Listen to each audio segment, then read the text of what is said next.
we went into lockdown early March, and that meant having to stop being on a hockey pitch, which is clearly your life. What, what were your initial feelings about not getting on the pitch, and what were you going to do about your coaching?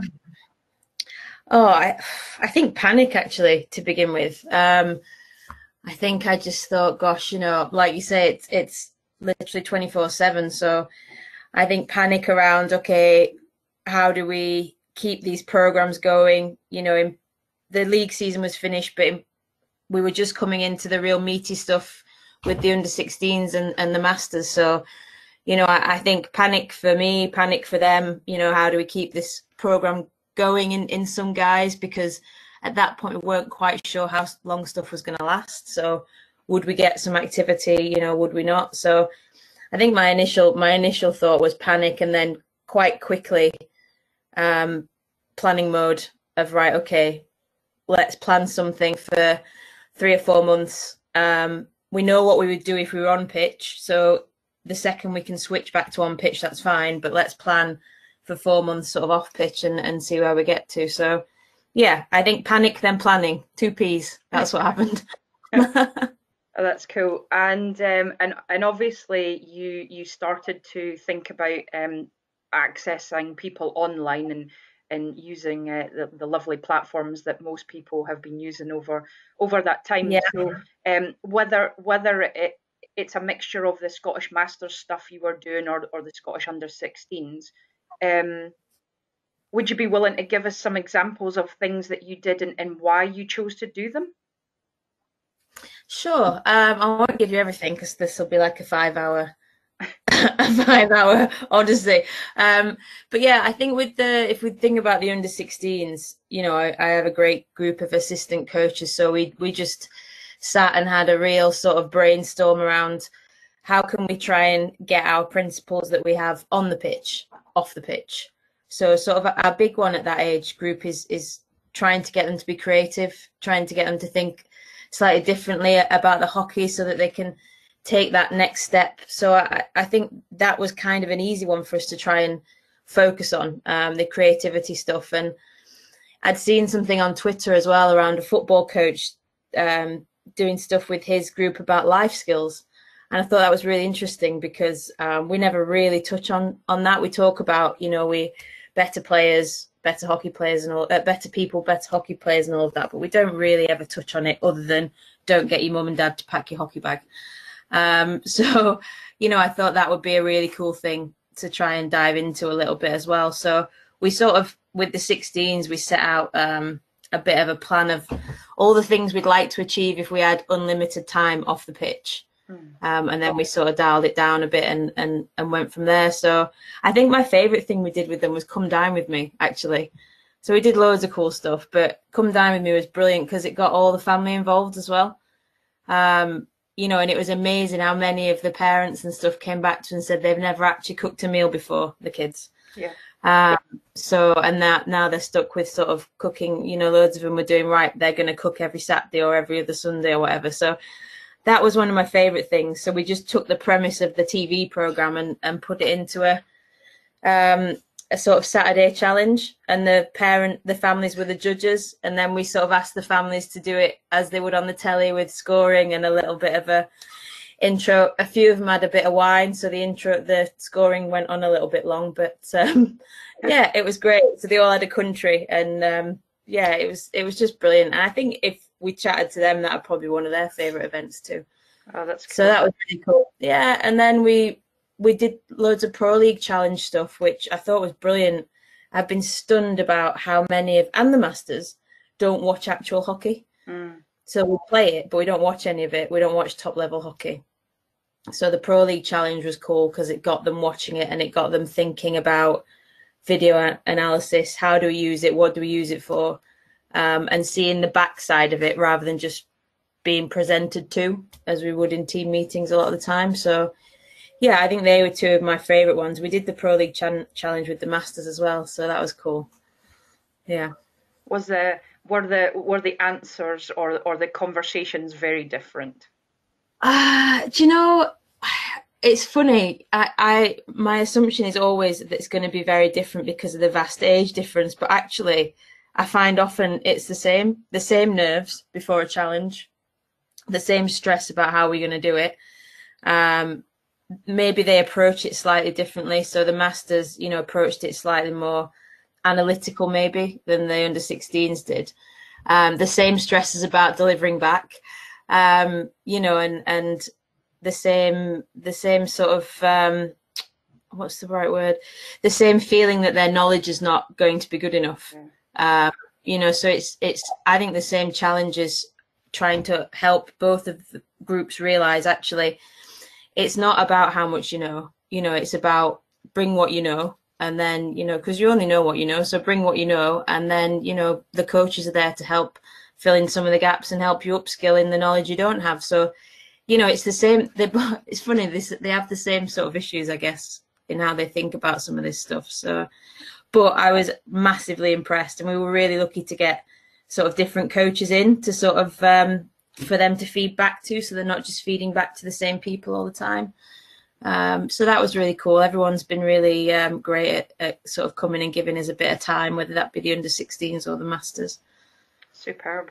So out of all of the things that you did, and obviously your best bits, what are your main lessons for your coaching out of lockdown? Are there things that you would try to continue to do, or are there things that you've tried and you've gone, oh no, I'm stopping that, we're never going there in the immediate future? 100% yes with the continue to do, because actually I always want to fit too much in, and that's the lesson for me. In the beginning I planned too much, so we had this workbook with the under-16s, and that was my plan. So right, we'll use this workbook to sort of for our journey through lockdown, and we'll do different bits around nutrition and sort of the psychological stuff and blah, blah, blah. And then as we went along and we'd seen different things and magpied a little bit off other stuff, we wanted to do different things. I didn't want to stick to the structure of the workbook, but then I felt bound by the workbook. So I think that's a definite lesson for me, you know, just chill out a little bit in the beginning and maybe be a bit more flexible. And we did anyway. We sort of sacked the last bit of the workbook off, and did some different stuff. But I felt we had to stick with it because that's what I'd set out as a plan.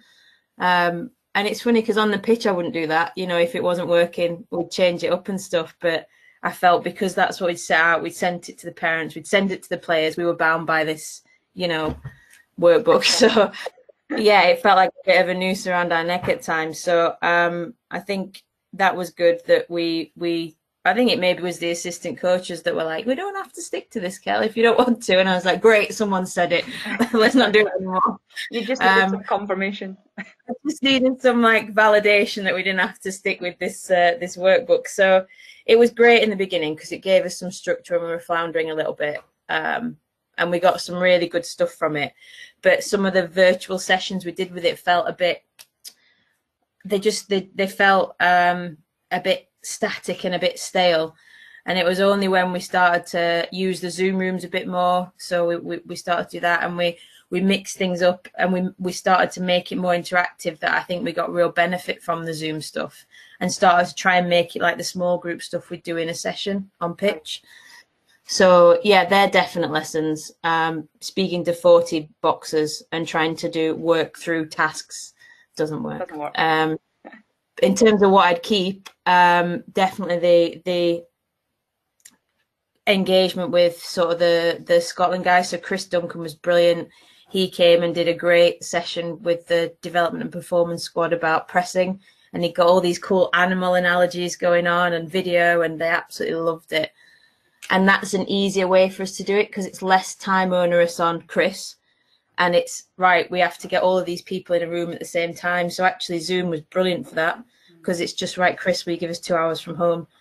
Kaz did it for us as well, and stuff, and Sarah Robertson for the dev squad. So in terms of engagement with Scottish players and coaches, you know, I think it works brilliantly because it's less time onerous for them. So they're more likely to give up a bit of time And the tactics stuff I've done with the masters as well. So, you know, I've always wished for more time to actually explain to them what I mean when I'm talking about pressing, because you know, I never feel like I have enough time on the pitch. So we've done whole sessions on sort of some tactical trends, and I managed to go and find loads of masters footage to make it relevant for them. So they weren't watching, you know, GB versus Argentina senior. They were actually watching the masters.